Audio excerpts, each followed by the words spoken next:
Assalamu alaikum my beloved learners. Today we are going to learn the very important tense, past continuous tense. It is also called a past progressive tense. Urdu में इसे ज़माने माजी नातमाम कहते हैं. What's the definition of past continuous tense? When the actions or events were happening in a particular time in the past, that is called past continuous tense. Urdu में इसकी पहचान रहा था, रही थी और रहे थे करते हैं. तो ऐसा ज़माना या ऐसा काम जो ज़माने माजी में जारी था, तो जब हमको सिचुएशन को या इवेंट्स को या काम को ज़माने माजी में जारी बताना हो तो उस वक्त हम पास्ट कंटिन्यूस टेंस का इस्तेमाल करते हैं. जैसे कल मैं पढ़ाई कर रहा था, कल मैं सो रहा था, ये कल की बात है और आज बयान की जा रही है. और उस वक्त के काम को जारी बताना हो तो उसके लिए हम पास्ट कंटिन्यूस टेंस इस्तेमाल करते हैं. कल बारिश हो रही थी तो हम अंग्रेजी में इसकी पहचान, इसके आइडेंटिफिकेशन, इसका अफर्मेटिव सेंटेंस कैसा होता है, इसका नेगेटिव सेंटेंस कैसा होता है, इसमें वर्बल और डब्ल्यूएच क्वेश्चन कैसा बनाते हैं. और एक ख़ास बात मैं आपको जो इस वीडियो में बताने जा रहा हूँ कि इसका एक सबऑर्डिनेट क्लॉज होता है जो ज़्यादातर पास्ट सिंपल टेंस से अटैच होता है और वो व्हेन और व्हाइल से शुरू होता है. लेकिन सवाल यह है कि कब व्हेन इस्तेमाल करें और कब व्हाइल इस्तेमाल करें.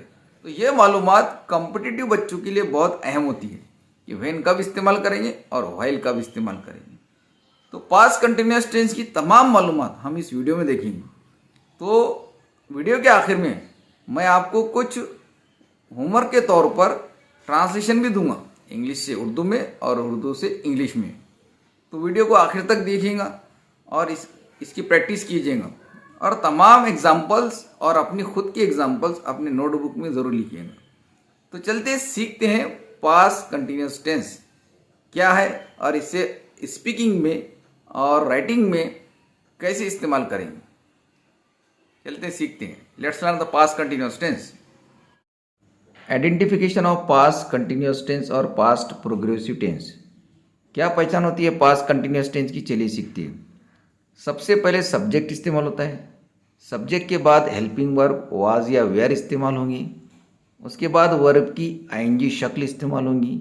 ये कंपलसरी पहचान है, वाज या वेयर और वर्ब की आईएनजी शक्ल.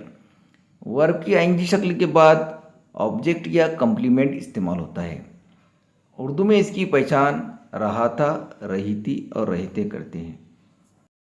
अब हेल्पिंग वर्ब के इस्तेमाल. वाज जो इस्तेमाल होता है सिंगुलर सब्जेक्ट के लिए इस्तेमाल होता है और प्रोनाउन में आई, ही, शी, इट के लिए वाज इस्तेमाल होगा और एक नाम के लिए भी वाज इस्तेमाल होगा. यानी सिंगुलर सब्जेक्ट के लिए वाज इस्तेमाल होता है और प्लूरल सब्जेक्ट के लिए वेयर इस्तेमाल होता है. प्रोनाउन में वेयर वी, यू, दे और जमा के नाम के साथ वेयर इस्तेमाल होगा. तो आप सीख चुके हैं कि वाज कहाँ इस्तेमाल करें और वेयर कहाँ इस्तेमाल करें. तो चलिए देखते हैं आप एग्जांपल्स पास्ट कंटिन्यूस टेंस की. I was studying Quran. मैं कुरान का मुतालिया कर रहा था.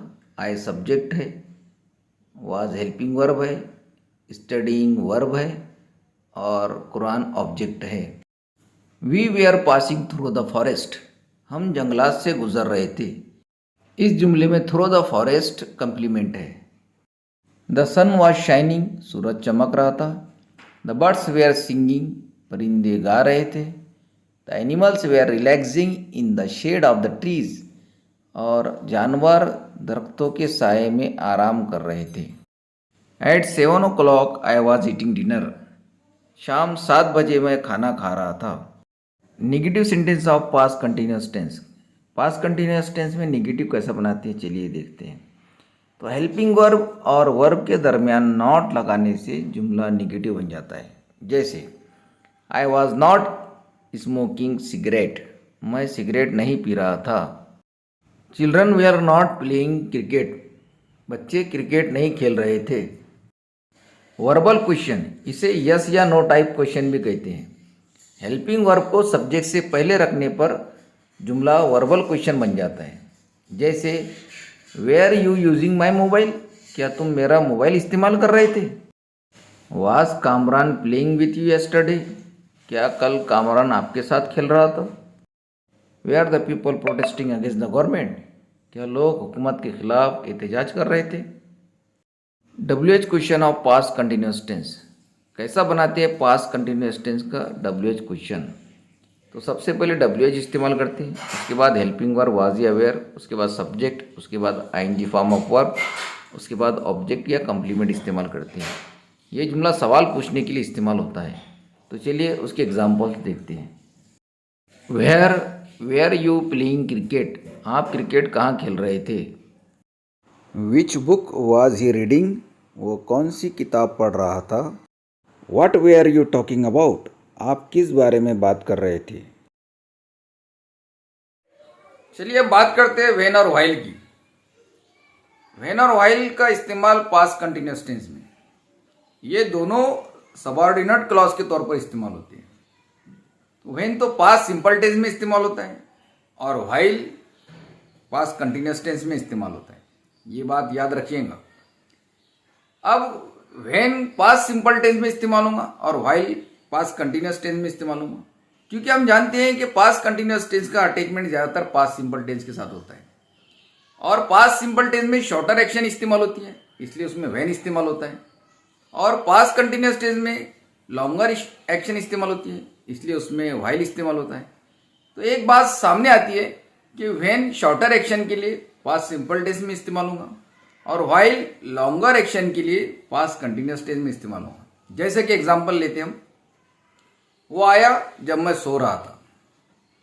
तो वो आया एक शॉर्टर एक्शन है और मैं सो रहा था, सोना एक लॉन्गर एक्शन है। तो इसके अंदर हम व्हाइल अगर इस्तेमाल करते हैं, सोने के अंदर अगर हम व्हाइल इस्तेमाल करते हैं तो इसका ट्रांसलेशन इस तरह करेंगे, ही केम व्हाइल आई वाज स्लीपिंग। वो आया जब मैं सो रहा था। लेकिन इसके बरक्स अगर हम करते हैं, अगर हम जब वो आया मैं सो रहा था, तो फिर उसके लिए व्हेन इस्तेमाल करेंगे। व्हेन ही केम, आना एक शॉर्टर एक्शन है, उसमें व्हेन इस्तेमाल करेंगे। When he came I was sleeping. तो मुझे उम्मीद है आपको समझ में आ चुका होगा कि व्हेन कब इस्तेमाल करेंगे और व्हाइल कब इस्तेमाल करेंगे। अब अगर दोनों में लॉन्गर एक्शन हो तो तब हम व्हाइल इस्तेमाल करेंगे। मैं टीवी देख रहा था, मेरा भाई सो रहा था, I was watching TV while my brother was sleeping. तो इस तरह के हम जुमले बना सकते हैं। ऐसी हम बहुत सारी एग्जाम्पल के जरिए से समझेंगे कि व्हेन कब इस्तेमाल करें और व्हाइल कब इस्तेमाल करें। इसके अख्तिताम में मैं कुछ जुमले आपको ट्रांसलेशन के लिए भी दूंगा, तो उम्मीद है आप उसका ट्रांसलेशन भी करेंगे। तो अभी तो let's take example of when and while using the past continuous tense. While I was making lunch the phone rang. Making lunch longer action है, रैंग शॉर्टर एक्शन है, इसलिए पास्ट कंटिन्यूअस टेंस के लिए व्हाइल इस्तेमाल होगा। इसी तरह से when the phone wrong I was making lunch, wrong shorter action है और मेकिंग लंच लॉन्गर एक्शन है। इस तरह पास्ट कंटिन्यूअस टेंस के लिए व्हाइल और पास्ट सिंपल टेंस के लिए व्हेन इस्तेमाल होगा। ये दोनों सबऑर्डिनेट क्लॉज है। When I went out it was raining. जब मैं बाहर गया बारिश हो रही थी। While it was raining I went out. जब बारिश हो रही थी तो मैं बाहर चला गया। Translate into English. Translate into Urdu.